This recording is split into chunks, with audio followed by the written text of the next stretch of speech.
Penjajahan Jepang di Indonesia membawa dampak besar di bidang militer, terutama melalui pembentukan dan pelatihan kekuatan bersenjata lokal.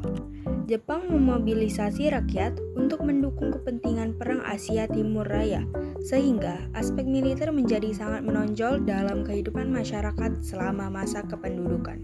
Salah satu dampak utama adalah dibentuknya organisasi militer dan semi-militer seperti PETA atau Pembela Tanah Air, Heiho, Seinandan, dan Keibodan. Melalui organisasi ini, banyak pemuda Indonesia mendapatkan pelatihan militer dasar, kedisiplinan, serta pengalaman menggunakan senjata. Meskipun tujuan awalnya adalah membantu Jepang menghadapi sekutu. Pelatihan militer yang diberikan Jepang secara tidak langsung menumbuhkan keterampilan tempur dan rasa percaya diri di kalangan pemuda Indonesia. Pengalaman ini menjadi modal penting setelah Jepang kalah, karena banyak bekas anggota PETA dan Heiho kemudian berperan besar dalam pembentukan Tentara Nasional Indonesia atau yang sering kita kenal adalah TNI, dan perjuangan mempertahankan kemerdekaan. Namun, dampak negatif juga sangat terasa. Sistem militer Jepang bersifat keras dan otoriter, dengan disiplin yang ketat serta hukuman fisik.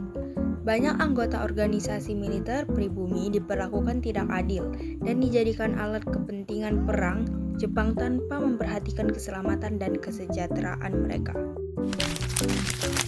Selain itu, Jepang menanamkan doktrin militerisme yang kuat, seperti kepatuhan mutlak kepada atasan dan semangat rela berkorban demi negara. Doktrin ini membentuk pola pikir militer yang kaku dan kadang menekan kebebasan individu, meskipun di sisi lain menumbuhkan semangat nasionalisme yang kelak diarahkan untuk kemerdekaan Indonesia. Secara keseluruhan, penjajahan Jepang meninggalkan dampak militer yang bersifat ganda. Di satu sisi, Jepang mengeksploitasi rakyat Indonesia untuk kepentingan perang, tetapi di sisi lain memberikan pengalaman militer yang berharga. Pengalaman inilah yang kemudian berkontribusi besar dalam perjuangan bersenjata Indonesia setelah Proklamasi 1945.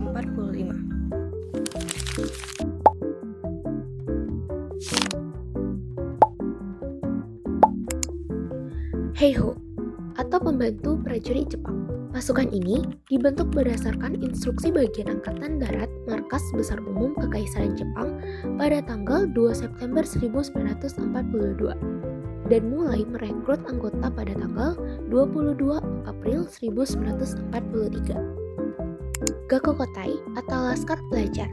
Organisasi ini dibentuk pada tanggal 15 Desember 1944. Gakokotai beranggotakan para pelajar sekolah lanjutan. Seinandan atau Barisan Pemuda. Awalnya Seinandan beranggotakan pemuda Asia yang berusia antara 15 sampai 25 tahun. Kemudian diubah menjadi berumur 14 sampai 22 tahun. 4. Fujinkai atau Himpunan Wanita. Fujinkai dibentuk pada bulan Agustus 1943. Anggotanya terdiri atas wanita yang berumur 15 tahun ke atas. 5. Keibodan atau Barisan Pembantu Polisi. Dibentuk pada tanggal 29 April 1943 dan bertugas untuk membantu tugas-tugas polisi. 6. Susintai atau Barisan Pelapor.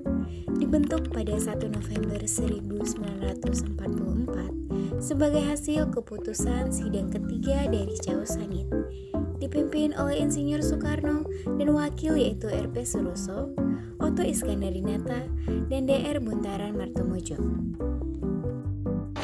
Jawa Hokokai, Organisasi Kebaktian Rakyat Jawa, dibentuk pada tanggal 1 Maret 1944 dan bertujuan mengumpulkan pajak dan hasil bumi dan menyerahkannya ke Jepang.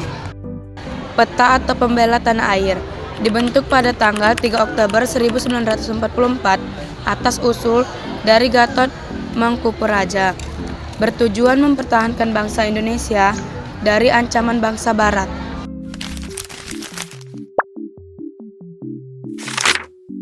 Dampak positif penjajahan Jepang kepada Indonesia antara lain yaitu 1.